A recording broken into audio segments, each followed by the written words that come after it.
I think what probably a lot of people are feeling is, wow, there are so many different approaches, so many different ways that we might have success, and so many different ways that we might get billions and billions of different vaccines out there to make this happen sooner than a lot of people had anticipated. I mean, just looking at the names of all those companies that we just had on the screen, you know, you've got a dozen different companies that look like they have potential here, and that is something that I think is really hopeful too, to realize the whole world is working on something like this, and there's so much money getting thrown at this. I don't even think Johnson & Johnson is on the list. I was going to say I didn't think even Johnson & Johnson was there. Is that part of what you think is making people feel a little bit better about this? And do you think that's warranted?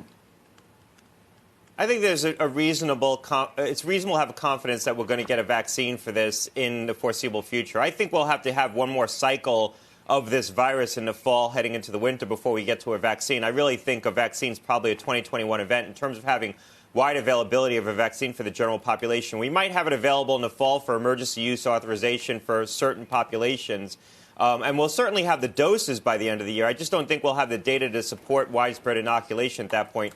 Look, the more effective the vaccine is, the earlier we're going to get a reading on whether or not it's working. But you're going to have to test these probably in 30,000 patient clinical trials to have a reasonable data set to tell both safety and effectiveness. Because with a virus where 20 to 40% of people develop asymptomatic disease, you have to vaccinate a lot of people to be able to discern whether or not it's working. And the other challenge that we're going to face is, where do you deploy the vaccine? Where do you do the trials? You have to really guess right now what city you're going to have outbreaks in, because if you start doing a trial in Dallas and there's an outbreak in Houston in the fall, or you do a city like Boise, which has been largely unexposed, and it ends up being outbreaks in Little Rock.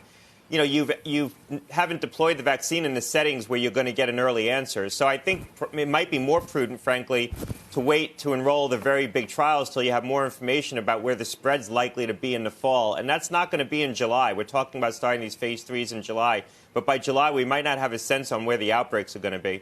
Where do we stand on the plasma or other therapeutics?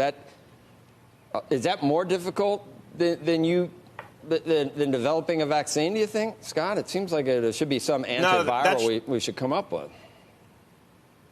Well, the antibody drugs are fairly straightforward, and the companies that are developing those said they're going to be in the clinic in June, July. And so we should get an update soon from companies like Regeneron and Lilly and Vir Biotechnology. They should be moving into the clinic in June based on what they said earlier.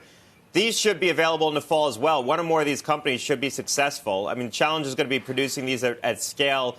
A lot of these companies have said they could produce 1 million, maybe 2 million doses a month. But that might be all we need for treatment. We might not have enough for prophylaxis, but it should be enough for treatment of people who are presenting to the hospital with infection. I think we're going to be in a much better shape to treat this disease in the fall, not just because of these therapeutics, remdesivir and probably one or more of these antibodies, but we're also learning a lot more about the clinical experience and how to treat these patients. You don't intubate them as aggressively. You anticoagulate them because this virus seems to generate a hypercoagulable state, a clotting disorder. So people are experimenting now not just with blood thinners, but also with antiplatelet drugs, trying to interrupt cytokine storm, trying to interrupt the immune response that the virus generates, that overwhelming immune response that ends up hurting a lot of patients. And so there's a lot we're learning about how to treat patients more successfully that's going to translate into lives saved.